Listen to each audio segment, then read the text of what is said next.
Sa ngalan ng Ama at ng Anak at ng Espiritu Santo, Amen. ang pagpapala ng ating Panginoong Hesukristo, ang pag-ibig ng Diyos Ama, at ang pakikipagkaisa ng Espiritu Santo naway sumainyong lahat. At sumayo rin. Mga kapatid, tinipon tayo bilang kaanib na angkan ng Diyos, kaya dumulog tayo sa maawaing Panginoong nagpapatawad ng lubos. Sinugong tagapagpagaling sa mga nagsisisi, Panginoon, kaawaan mo kami. Panginoon, kaawaan mo kami. Dumating na tagapag-anyayang mga makasalanan ay magsisi, Kristo, kaawaan mo kami. Kristo, kaawaan mo kami. Nakaluklok ka sa kanan ng Diyos Ama para ipamagitan kami. Panginoon, kaawaan mo kami. Panginoon, kaawaan mo kami. Kaawaan tayo ng makapangyarihang Diyos, patawarin tayo sa ating mga kasalanan at patnubayan tayo sa buhay na walang hanggan. Amen. Manalangin tayo. Ama naming makapangyarihan, lingapin mo at kupkupin ang iyong sambayanan sapagkat kami mahihinang tao lamang na pawang babagsak kapag di mo inalalayan. Tulungan mo kaming laging lumayo sa kasamaan at mamalaging tumatahak sa landas ng kaligtasan sa pamamagitan ni Jesucristo kasama ng Espiritu Santo magpasawalang hanggan. Amen. Magsiupo muna ang lahat. Pagbasa mula sa aklat ni Propeta Isaías. Mga pinunang Sodoma, pakinggan ninyo ang sinasabi ng Panginoon. Mga namamayan sa Gomora, pakinggan niyo ang aral ng ating Diyos. Magpakabuti na kayo, magbalik loob sa akin. Talikdan ninyo ang masasamang gawain. Tumigil na kayo ng paggawa ng masama. Pag-aralan ninyong gumawa ng mabuti. Pairalin ang katarungan. Itigil ang pang-aapi. Tulungan ang mga ulila. Ipagtanggol ang mga balo. Halik kayo at magliwanagan tayo. Gaano man karami ang inyong kasalanan, handa akong ipatawad ang lahat ng iyan, kahit na kayo'y maruming-marumi sa kasalanan. Kayo'y magiging busilak sa kaputian, kung kayo'y susunod at tatalima. Pasasaganain ko ang ani ng inyong lupain, ngunit kung magpapatuloy kayo sa inyong pagsuway, ay tiyak na kayo'y mamamatay. Ito ang sabi ng Panginoon. Ang salita ng Diyos. Salamat sa Diyos. Ang masunurin sa Diyos ay sasagipin niyang lubos. Ang masunurin sa Diyos ay sasagipin niyang lubos. Hindi ako nagagalit dahilan sa inyong handog, ni sa inyong mga haing, sa dambanay sinusunog. Bagaman ang mga toro'y hindi ko na kailangan, maging iyang mga kambing at inyong mga kawan. Ang masunurin sa Diyos ay sasagipin niyang lubos. Bakit ninyo inuusal yaong aking mga utos? At bakit ang paksa ninyo ay sa tipan natutungod? Pag kayo'y tinutuwid, agad kayong napupuot at niayon ng tanggapin yaong aking mga utos. Ang masunurin sa Diyos ay sasagipin niyang lubos. Kahit ito ay ginawa, hindi kayo alumana. Kaya naman ang akala, kayo't ako'y magkaisa. Ngunit ngayon, panahon ng kayo'y aking pagwikaan. upang inyong maunawa ang ginawang kamalian. Ang parangal na nais ko na sa akin ihain ay handog ng pasalamat, pagpupuring walang maliw. Akin naman ililigtas ang lahat ng masunurin. Ang masunurin sa Diyos ay sasagipin niyang lubos. Magsitayo po ang lahat.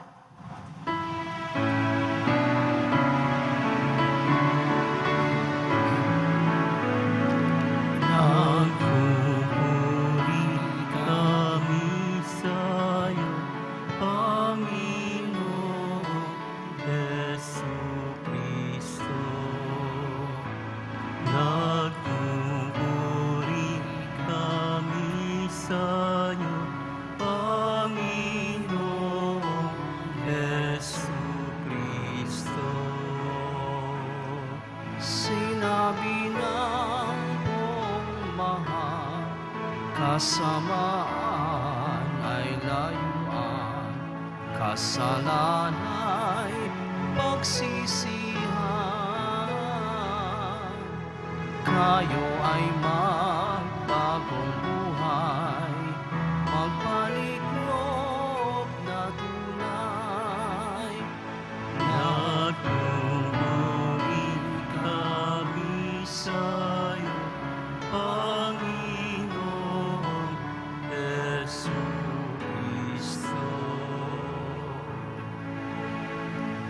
Sumainyo ang Panginoon. At sumayo rin. Ang mabuting balita ng Panginoon ayon kay San Mateo. Papuri sa iyo, Panginoon. Noong panahong iyon, sinabi ni Jesus sa mga tao at sa kanyang mga alagad, ang mga iskriba at ang mga pariseyo, ang kinikilalang tagapagpaliwanag ng kautusan ni Moises. Kaya't gawin ninyo ang itinuturo nila at sundin ang kanilang iniuutos. Ngunit huwag ninyong tularan ang kanilang gawa, sapagkat hindi nila isinasagawa ang kanilang ipinangangaral. Nagbibigkis sila ng mabibigat na dalahin at ipinapapasan sa mga tao. Ngunit ni daliri ay ayaw nilang igalaw upang tumulong sa pagdadala ng mga iyon. Pawang pakitang tao ang kanilang mga gawa. Nilalaparan nila ang kanilang mga pelakterya at hinahabaan ang palawit sa laylayan ng kanilang mga damit. Ang ibig nila'y ang mga upuang pandangal sa mga piging at ang mga tanging luklukan sa mga sinagoga. Ang ibig nila'y pagpugayan sila sa mga liwasang bayan at tawaging guro.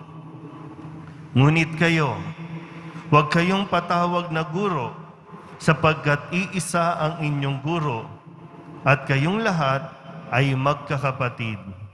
At huwag ninyong tawaging ama ang sinumang tao sa lupa, sapagkat iisa ang inyong ama, ang amang nasa langit. Huwag kayong patawag na tagapagturo, sapagkat iisa ang inyong tagapagturo, ang Mesiyas. Ang pinakadakila sa inyo ay dapat maging lingkod ninyo. Ang nagpapakataas ay ibababa at ang nagpapakababa ay itataas. Ang mabuting balita ng Panginoon. Pinupuri ka namin, Panginoong Jesucristo. Magsiupo muna ang lahat. Isang magandang maga po sa inyong lahat.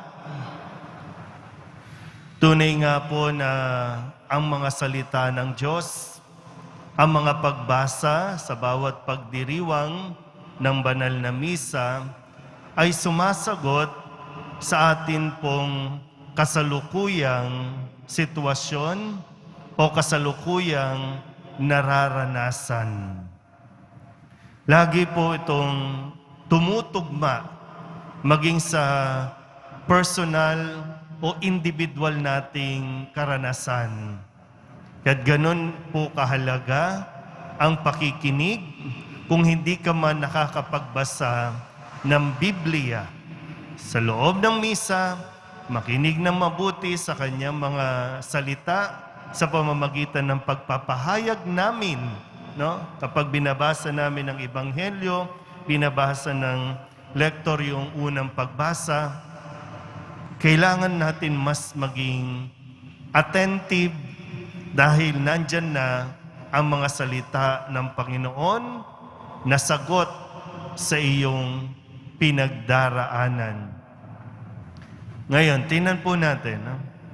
Sa sitwasyon natin ngayon, minsan po talagang bahagi na po ng pagninilay itong nangyayari sa paligid natin. Madalas sinasabi nyo, hindi pwedeng makisangkot ang mga pari, ang simbahan sa usapin ng politika. Pero yan po, kailangan maging malinaw, yan po ay aming moral obligation na gabayan ang bawat isa sa tamang pagpili. Kaya nga, di ba, hindi po kami sa simbahan, wala tayong black voting. Kasi hindi po pwedeng idikta namin kung sino ang dapat na iboto ng simbahan. Malaya kayong gawin yan. Kailangan lang talagang magpatuloy na magbigay ng pangaral, magbigay ng mga alituntunin o gabay ayon sa utos o mga tuntunin ng Diyos. Sabi sa unang pagbasa, sa aklat ni Propeta Isaías, kasi marami na sa atin ang nag-aaway-away, marami na ang talagang, minsan sinasabi niya po, aalis na lang ako sa simbahan dahil sa paring yan. O kayo mismo, magkakamag-anak, hindi nagkakaroon ng paliwanagan o respeto sa pinipili ng bawat isa. So napapasama tayo. Ang sabi sa unang pagbasa, tumigil na kayo sa paggawa ng masama. Ano ba yung mga masama? Ngayon, ang dami natin mga social media posting, mga fake news, mga nakakasira ng dignidad, ng moral. Pero po pwede rin, ano bang ginagawa mong masama ngayon na kailangan mo nang itigil? Yan ang sigaw ni Propeta Isaías na ipinasasabi ng Panginoon na mas maganda, sabi, pag-aralan ninyong gumawa ng mabuti, pairali ng katarungan, itigil ang pang-aapi, tulungan ang mga ulila, ipagtanggol ang mga balo. So kung mayroon kawalan ng hustisya, pang-aapi, hindi pwedeng manahimik ang simbahan. Kasi kayo po, tayo din, lalo tigit ang mga mahihirap, ang patuloy na naghihirap. Ang sabi naman sa atin pong salmong tugunan, sabi, ang masunurin sa Diyos, sasagipin niyang lubos. Pero may bahagi din dito, ang sabi, pag kayo ay tinutuwid, agad kayong napupuot. At ni ayaw na tanggapin yaong aking mga utos. At sa Ebanghelyo, maganda rin po, paalala din ito, lalo tigit sa aming mga pari, sa simbahan. Pero kailangan ninyong intindihin ng mabuti, ha? Nagkakamali din kami ng aming paghatol, yung judgment namin. Meron din kami mga panahon na meron kaming maling mga discernment. Okay? may mga desisyon din na hindi nagiging tama. Kahit nga maging yung aming pamumuhay, mayroon kaming lifestyle na hindi tugma sa amin pong pagiging pari. Pero hindi yan dahilan para tumigil na kayo sa pagsisimba. Hindi yan dahilan para umalis kayo sa pagiging Katoliko at kumampi sa mga tao na nangangako sa inyo ng magandang buhay. Kasi ang sabi ni Jesus, tandaan po ninyo ha, ang sabi ni Jesus, ang mga eskriba, mga pari, sila yung kinikilalang tagapagpaliwanag ng kautusan ni Moises. Ito po, maganda ha. Gawin ninyo ang itinuturo nila at sundin ang kanilang iniuutos. Pero, huwag ninyong tularan ang kanilang ginagawa sapagkat hindi nila isinasagawa ang kanilang ipinangangaral. Malinaw po ba? Kasi malaking kawalan sa iyo kung dahil sa pari, aalis ka ng simbahan. Lalo tigit, kung dahil sa politika, aalis ka ng simbahan. Kung ang sinasabi naman ng pari, base sa mga tuntunin ng Diyos, bakit mo titingnan yung nagsasalita at hindi yung salita na nanggagaling sa Panginoon? Minsan, alam nyo, napapaisip din ako, no? Kapag lahat idinudulog po ninyo sa pari. No? Lahat. Buhay nyo, personal life nyo, love life nyo, financial problem ninyo, health problem ninyo, paghingi ng trabaho, pag mag-a-apply, gusto makapasa ng board, lahat. Father, pagdasal nyo kami. Father, pagdasal nyo kami. Pati nga patay, lahat. Inilalapit nyo pa, no? Minsan naiisip ko lang, bakit pagdating sa politika, wala kayong tiwala sa simbahan? Yung para bang, shut up, Father. Napapagnilayan ko lang, no? Pagdating sa ganitong, huwag kayong boboto ng magnanakaw, papatay, nakikiapid. Hindi naman pari lang yung nagsasabi niyan. Tuntunin ng Diyos yan, nasa 10 utos yan. Gabay yan. Pero pagdating dyan, napapaisip ako, no? Parang biglang wala kayong tiwala sa simbahan. Magandang no?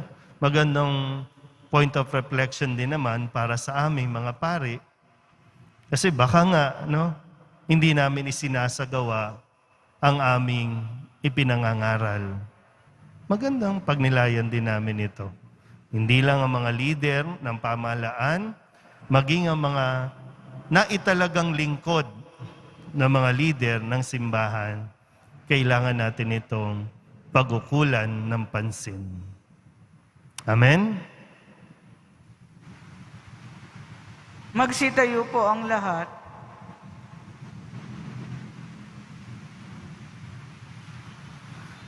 Mga kapatid, sundin natin ang mga pangaral ng ating Panginoon na siyang nagturo sa atin na tuparin ang kanyang gawain ng may kababaang loob at walang pagmamagaling. Ang ating pong itutugon, Panginoon, akayin mo kami sa daan ng iyong Espiritu. Panginoon, akayin mo kami sa daan ng iyong Espiritu. Ang mga pinuno ng simbahan, naway maging lubos ang pag-aalay ng sarili sa kanilang dakilang bukasyon na ipangaral ang Ebanghelyo Manalangin tayo.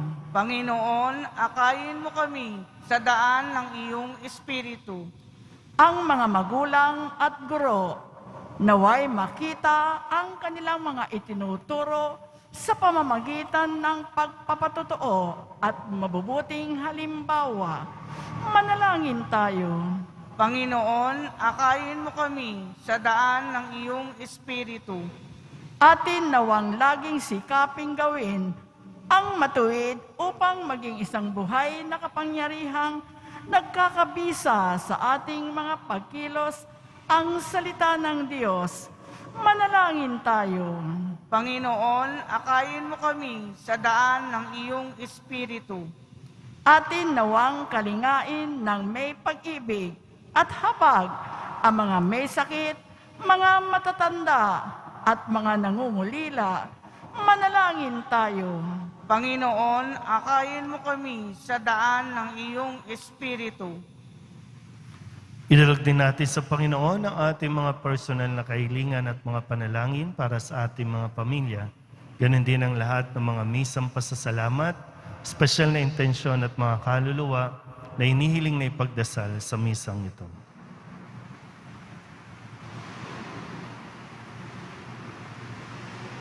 Ang lahat ng ito inihiling namin sa ngalan ni Kristong aming Panginoon. Amen. Magsiupo muna ang lahat.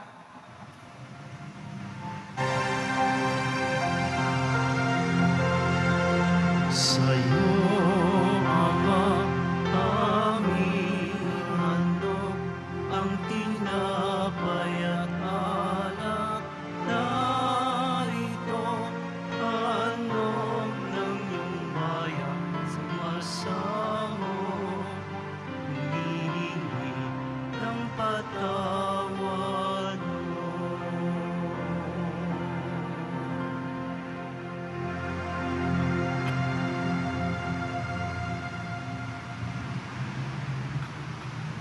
Magsitayo po ang lahat.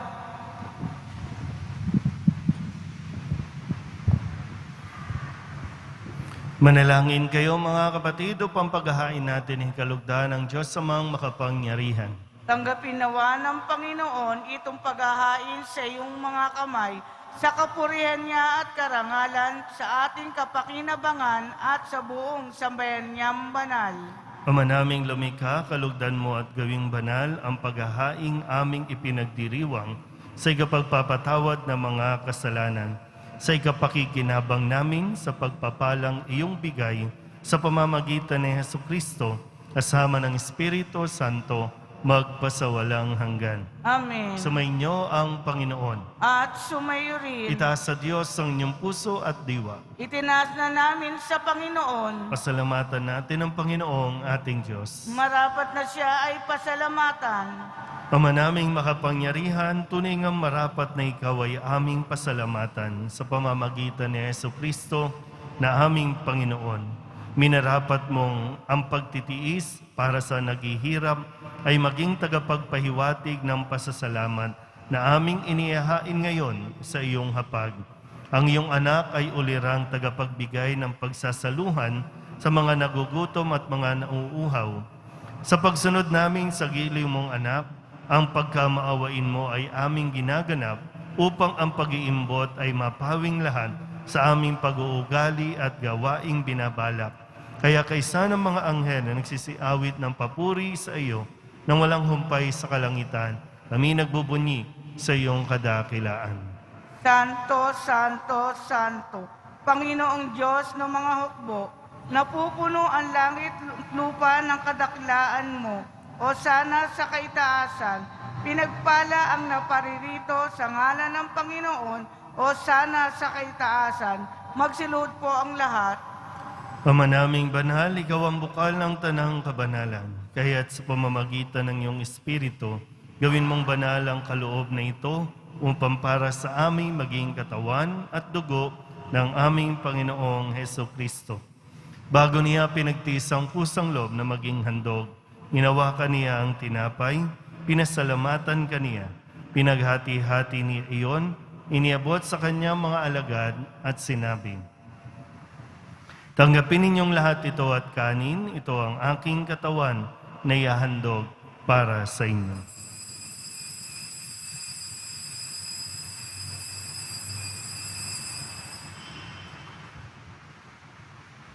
Gayun din naman nang matapos ang hapunan, hinawakan niya ang kalis, muli kaniyang pinasalamatan. Iniabot niya ang kalis sa kanyang mga alagaan at sinabi, "Tanggapin ninyong lahat ito at inumin. Ito ang kalis ng aking dugo, ng bago at walang hanggang tipan. Ang aking dugo na ibubuhos para sa inyo at para sa lahat sa kapagpapatawad ng mga kasalanan. Gawin ninyo ito sa pag-alaala sa akin."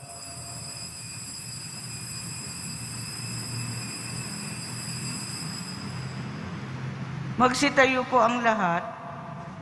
Ipagbunyi natin ang misteryo ng pananampalataya. Si Kristo'y namatay, si Kristo'y nabuhay, si Kristo'y babalik sa wakas ng panahon. Ama, ginagawa namin ngayon ang pag-alaala sa pagkamatay at muling pagkabuhay ng iyong anak, kaya tiniaalay namin sa iyo ang tinapay na nagbibigay buhay at ang kalis na nagkakaloob ng kaligtasan. Kami napapasalamat dahil kami iyong minarapat na tumayo sa harap mo para maglingkod sa iyo. Isinasamo namin kami magsasalo-salo sa katawan at dugo ni Kristo ay mabuklod sa pagkakaisa sa pamamagitan ng Espiritu Santo. Ama, lingapin mo ang iyong simbahang laganap sa buong daigdig. Puspusin mo kami sa pag-ibig kay San Francisco na aming Papa at ni Jose na aming Obispo at ng Tanang Kaparian. Alalahanin mo rin ang mga kapatid naming nahimlay na may pag-asang sila'y muling mabubuhay, gayon din ang lahat ng mga pumanaw. Kawaan mo sila at patuloyin sa iyong kaliwanagan. Kawaan mo at pagindapating kaming lahat na makasalo sa iyong buhay na walang wakas. Kaysa ng mahal na Birhen Maria na Ina ng Diyos, ng kabiyak ng puso niyang si San Jose. Kaysa ng mga apostol at ng lahat ng mga banal na namuhay dito sa daigdig ng kalugod-lugod sa iyo, may pagdiwang nawa namin ang papupuri sa kararangal mo sa pamamagitan ng iyong anak na aming Panginoong Hesukristo. Sa pamamagitan ni Kristo, kasama niya at sa Kanya, ang lahat ng parangal at papuri ay sa iyo, Diyos amang makapangyarihan, kasama ng Espiritu Santo, magpasawalang hanggan.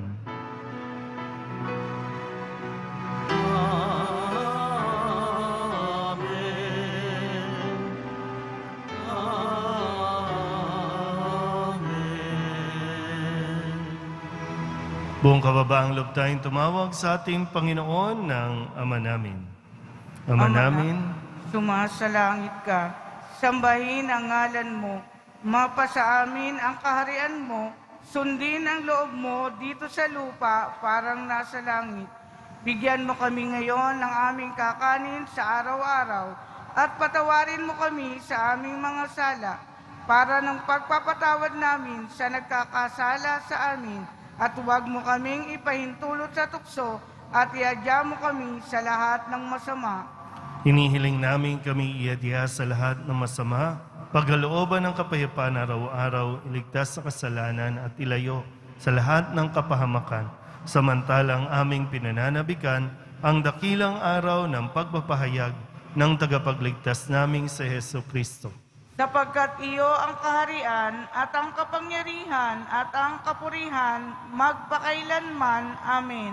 Panginoong Jesucristo, sinabi mo sa iyong mga apostol, kapayapaan ang iniiwan ko sa inyo, aking kapayapaan ang binibigay ko sa inyo. Tunghayan mo ang aming pananampalataya at huwag ang aming mga pagkakasala. Pagkalooban mo kami ng kapayapaan at pagkakaisa ayon sa iyong kalooban, kasama ng Espiritu Santo, magpasawalang hanggan. Amen. Ang kapayapaan ng Panginoon ay laging sumainyo. At sumayo rin. Magbigayan po tayo ng kapayapaan sa isa't isa. Kordero ng Diyos na nag-aalis ng mga kasalanan ng sanlibutan, maawa ka sa amin. Kordero ng Diyos na nag-aalis ng mga kasalanan ng sanlibutan, maawa ka sa amin. Kordero ng Diyos na nag-aalis ng mga kasalanan ng sanlibutan, ipagkaloob mo sa amin ang kapayapaan. Magsilod po ang lahat. Ito ang kordero ng Diyos. Ito ang nag-aalis ng kasalanan ng sanlibutan. Mapalad ang mga inaaniyahan sa kanyang piging. Panginoon, hindi ako karapat-dapat na magpatuloy sa iyo, ngunit sa isang salita mo lamang ay gagaling na ako.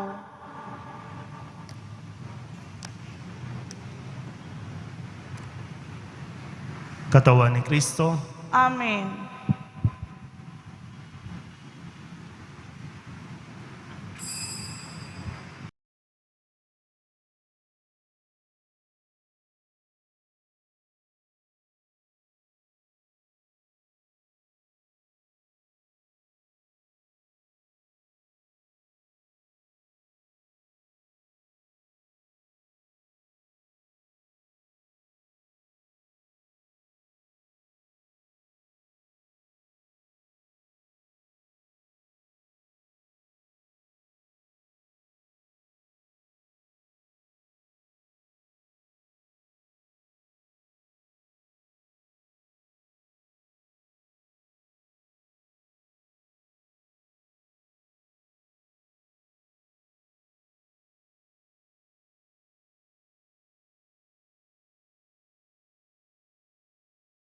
Dalangin tayo. Ama naming mapagmahal, sa aming banal na pagsasalong ito, katapatan sa pamumuhay namin dagdagan mo, at tulungan mong kami mamalaging kalugod-lugod sa iyo, sa pamamagitan ni Jesucristo, kasama ng Espiritu Santo, magpasawalang hanggan. Amen. Sumainyo ang Panginoon. At sumayo rin. Manalangin tayo para sa pagbabasbas. Mahal na pong Jesus Nazareno, inihayag mo sa pamamagitan ng krus ang walang maliw na pag-ibig ng Diyos sa sangkatauhan. Pakinggan mo ang kahilingan ng iyong angkan na nagsusumamo sa iyo. Makamtanawa nila ang iyong katugunan at tanggapin ang kasagutan na may utang na loob na tinatanaw. Basbasan din po ninyo mga daladala nilang mga imahin at dasalan. Sa pamamagitan ng bendisyon na ito, naway maalala nila ang mga pangako nila noon sa binyag na ikaw ang kanilang ibigin at paglilingkuran bilang Panginoon magpasawalang hanggan. Amen. At pagpalain kayo ng makapangyarihang Diyos, Ama at Anak at Espiritu Santo. Amen. Humayo kayong taglayang kapayapaan ng poong Jesus Nazareno. Salamat sa Diyos. Magandang araw po.